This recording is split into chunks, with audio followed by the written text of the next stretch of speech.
3 दिन की कथा जो चलती है वो पितृ की चलती है, आत्मज्ञान की कथा चलती है, अपने पूर्वज के लिए कथा चलती है। जो स्मरण करके अपने पूर्वजों को खुश करने के लिए ये 2 दिन 3 दिन की कथा अपने पूर्वज के लिए चलती है। और हमने तो देखिए कथा तो हम कभी भी कर सकते थे, पर मेरा यही एक ही लक्ष्य है कि आपके पूर्वज प्रसन्न हो तो देवता हमेशा प्रसन्न रहेंगे, क्योंकि देवता रुष्ट नहीं होते कभी, और पूर्वज भी रुष्ट नहीं होते। पर अगर किसी को टाइम से भोजन मिलता रहे तो वो कभी दुख नहीं देता। हम अभी 2 टाइम भोजन न मिले, हमारे बच्चे न दे तो हमारे मुख से भी उल्टी बातें निकलेगी ना। कई माताएं तो श्राप देना शुरू कर देंगी, निकल जाता ही है सभी को गुस्से में, बहू नहीं भोजन दी, बच्चे नालायक निकल गए, तो अपने मुख से उल्टी बातें निकलती हैं, अशब्द बोलती हैं। हालांकि माँ तो बोलती थी, बाकी दिल से नहीं बोलती है वो। तो ऐसे ही हमारे पूर्वज भी कष्ट मिलता है अगर उनको आप कुछ खिलाए न, पिलाए न, भोजन न दे, शांति न करें, तो उनको कष्ट होता है कि मेरा इतना बड़ा परिवार, मेरे लिए किसी ने कुछ नहीं किया, बड़ा तकलीफ होती। तो शांति के लिए हम ये पाठ करते हैं हर साल एक बार, भाई आप लोग जुड़ो, आपका कल्याण होगा। बाकी अपना तो नित्य कल्याण हो रहा है, जो भगवान के चरणों में लगे हैं उनका तो कल्याण अपने आप ही होना। तो भगवान सूत जी कथा सुना रहे हैं, शौनक आदि ऋषि, सारी देवी देवता, किन्नर गंधर्व, ऋषि, महात्मा, ब्रह्मर्षि सब कथा सुन रहे हैं अपने अपने बच्चों के साथ आनंद पूर्वक। 3-4 दिन की कथा में बीच बीच में अपने पूर्वजों की भी बात पूछते हैं। हमारे पूर्वज क्या करते थे, हमारे पूर्वज कैसे थे, आप लोग भी पूछते हो ना, तुम्हारे दादा कैसे थे। तो भगवान सूत जी कहते क्या हैं कि वेदों में पितृ जो हैं, वेदों में उनको क्या कहते हैं, वेदों में भी पितरों का नाम है। ये ऐसे नहीं पूर्वज है हमारे। अब पूर्वज कौन है, ये पितृ कौन है, ये पितृ भी विष्णु जी के स्वरूप हैं, क्योंकि विष्णु में ही तो समा जाते हैं, गया जी में जाकर के समाहित होते हैं। तो हमारे पितृ भी वेद से ही निकले हैं। और पितरों का नाम क्या है, प्रथम श्रेणी के हैं, द्वितीय श्रेणी के हैं, तृतीय श्रेणी के हैं, पितरों का नाम भी होता है। आप अच्छा कर्म करेंगे आपका बहुत बड़ा नाम होगा, थोड़ा आप कम करेंगे तो भी आपका नाम है, और बिल्कुल गलत करेंगे तो आप कहेंगे बहुत बेकार आदमी है, इससे तो दूर ही रहो। ऐसे पितृ लोग भी हैं। जो प्रथम श्रेणी के पितृ होते हैं उनका नाम होता है सोनपिथी, और द्वितीय श्रेणी के पितृ का नाम क्या है, बरहीखत, बरहीखत बोलते हैं द्वितीय श्रेणी के जो पितृ होते हैं। और तृतीय श्रेणी के जो पितृ हैं उनका नाम है अग्निपात। ये 3 तरह के पितृ हैं हमारे। अच्छा कर्म करते रहें, आपका नाम ही नाम है, आपका दुनिया गुणगान करेगी, आपको कहने की जरूरत नहीं पड़ेगी। अब इनका नाम मतलब इन व्यक्ति को अब ये बता रहे हैं कि ये इनका नाम कैसे पड़ा है। सोनीपीठी नाम सर्वश्रेष्ठ पितृ हैं। वो क्या है, जो यज्ञ देवताओं को दे करके सोम रस का पान किया है, उनका नाम सोनपिथी है। सोमरस, सोमरस को ये मत समझ लेना कि ये शराब है, शराब नहीं है ये। सोमरस भगवान और देवताओं का ये अमृत पात्र है, लता पात्र है, पवित्र पात्र है। जो ऐसा किया है वो पितृ क्या नाम है, वो सोनपथ में है, सोनीपीठी कहते हैं उनको। पितृलोक में जाना है और सर्वोत्त पितृ माना जाता है, उनको सर्वोत्त पितृ कहते हैं सोमपिथी को। मरने के बाद वो पितृलोक में जाते हैं तो सर्वोत्त पितृ का उनका नाम दिया जाता है, तो उनको अच्छा आसन ग्रहण किया जाता है।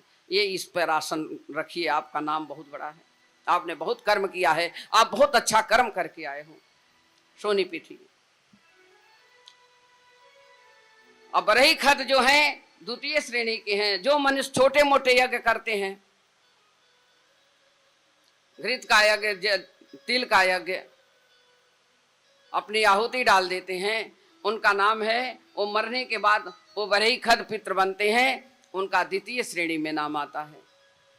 तृतीय श्रेणी के जो होते हैं, जिन्होंने जीवन में कभी यज्ञ ही नहीं किया है,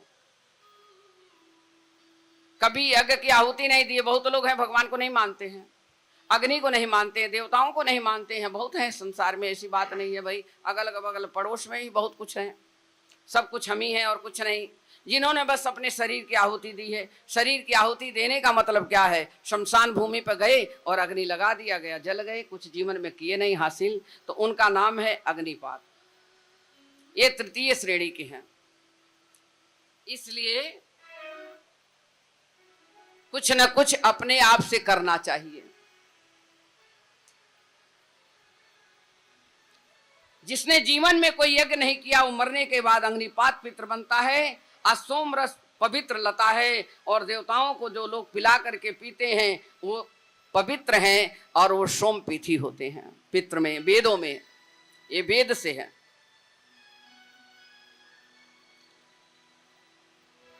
अब ये पैदा कैसे हुए, कैसे कैसे किए? तो देवता लोग जो पीते हैं वो परम पवित्र हैं। दैत्यों ने क्या किया था कि लोहे के पात्र में प्रहलाद जी को गोधन किया था। प्रहलाद जी को बछड़ा बना करके और उनको देवी भूदेवी से पयोधर से उन्होंने पयोधर से उनके गोधन किया था। तो इसका पान किया तो उनका नाम क्या है? और पिंडीपात करते हैं उसके पिंड का दान कहते हैं। तो लोहे के पात्र में देवी भूदेवी से पयोधर से सुरा को छुआ, दूहा और उसका पान किया, इसलिए उनका गोधन हुआ। फिर गंधर्वों ने कमल के, गंधर्व क्या थे, कमल का पात्र लेकर के बना करके उन्होंने गोधन किया भूदेवी से पयोधर से। तो उन्होंने उसका आनंद लिया और उनको बहुत ही आनंद से, हर्ष से, फिर उनको देवता लोग प्राप्त हो गए, वैकुंठ धाम को चले गए और बड़े हर्ष से यज्ञ और राजा का उसमें राज्य किया उन्होंने। ये 3 तरह के हैं। राजा पृथु वहां पर सनक सनंदन सनातन और सनत कुमारों को आए और ब्रह्मा जी से मानस पुत्र के रूप में भगवान था कि आप श्रेष्ठ लोगों में सकुशल। अब देखिए, बड़े लोग ब्रह्मर्षि का मतलब है, सूत जी बता रहे हैं कि वेदों से ये पितृ निकले हैं, लेकिन अपने कर्मानुसार सबका अलग अलग कर्म है।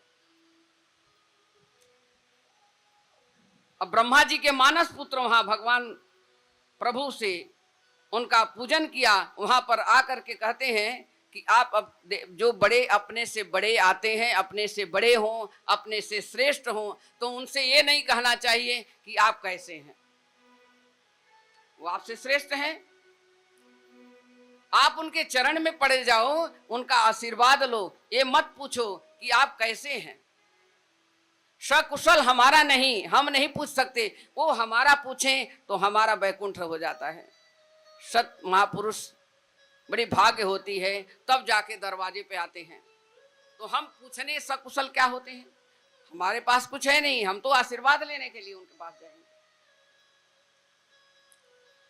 प्रश्न कहते हैं कि हे प्रभु, भक्त कुशल नहीं पूछता है, आप तो आत्मा राम हैं, सुनिश्चित ही आप जैसे आत्मा हमारे घर आए हैं, पधारे हैं, ये हमारी बहुत बड़ी भाग्य है। कहिए क्या करें हम, अब तो मेरा कल्याण करें और हमारे लिए कुछ उपाय बताइए। इस सनत कुमारों के यहाँ साधु विष्टम महायज्ञो, तुमने बहुत सुंदर प्रश्न किया है। हे राजा पृथु, तुमने बहुत अच्छा प्रश्न किया है।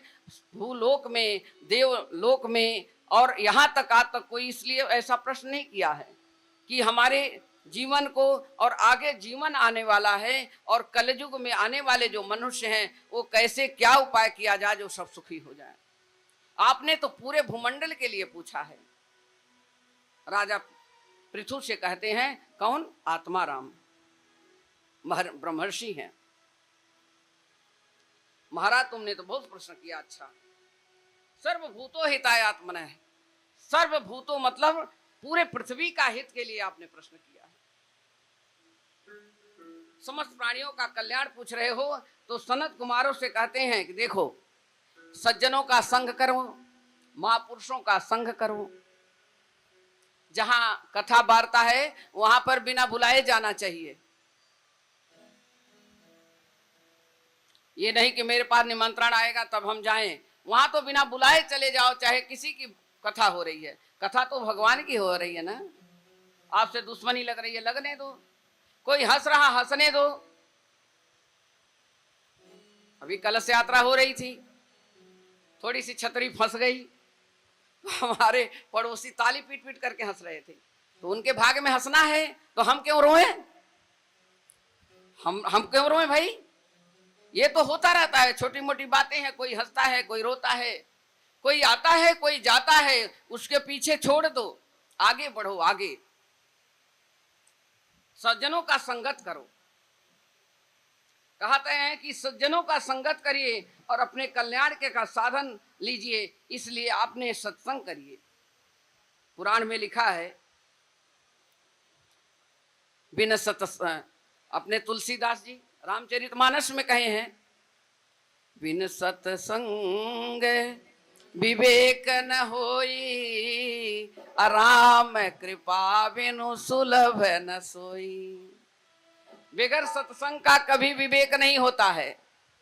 और जो विवेकशील हैं उनके घर में हमेशा सुख शांति रहती है, हमेशा कल्याण रहता है, उनके घर में कभी दुख भी नहीं आता है। 4 भाई हैं, 4 परिवार हैं, धन तो सबको मिलता है ना। लोग कहते हैं कि बड़ा भाई ही हमारा पितृ का काम कार्य करता है, हमें तो जरूरत नहीं है। 4 भाई हैं आप, जब तक परिवार एक साथ है, सारे परिवार एक साथ में ज्वाइंट फैमिली है आपकी, तो बड़ा भाई जो करता है वो सब भाई को फल मिलता है। और जब सारे भाई अलग अलग हो जाते हैं तो सबका कर्म बनता है अलग अलग। सब करो अपने पितरों के, अपने माँ बाप के लिए, क्योंकि माँ बाप तो वही हैं। धन तो आपने भी लिया है, आपने भी लिया है, आपने भी लिया। जब सभी लिए हैं तो कर्म सबका बनता है कि अपने माता पिता के लिए, पितरों के लिए जरूर करना चाहिए। आया संयुक्त परिवार है, एक साथ है, तो बड़ा भाई करता है तो सब भाइयों को मिलता है, क्योंकि सब लोग एक साथ में करते हैं, कोई तन से कोई मन से, और सब एक साथ रहते हैं। तो संयुक्त परिवार में होता है। पर अलग है तो सबको अलग अलग करना चाहिए। सासू माता का भी बहू को करो, बहू करती हैं, और ससुर का अपने पुत्र करता है।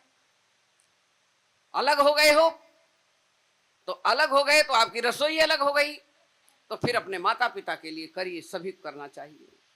हाँ, संयुक्त में एक साथ चलता है, ये कर्म है सबका।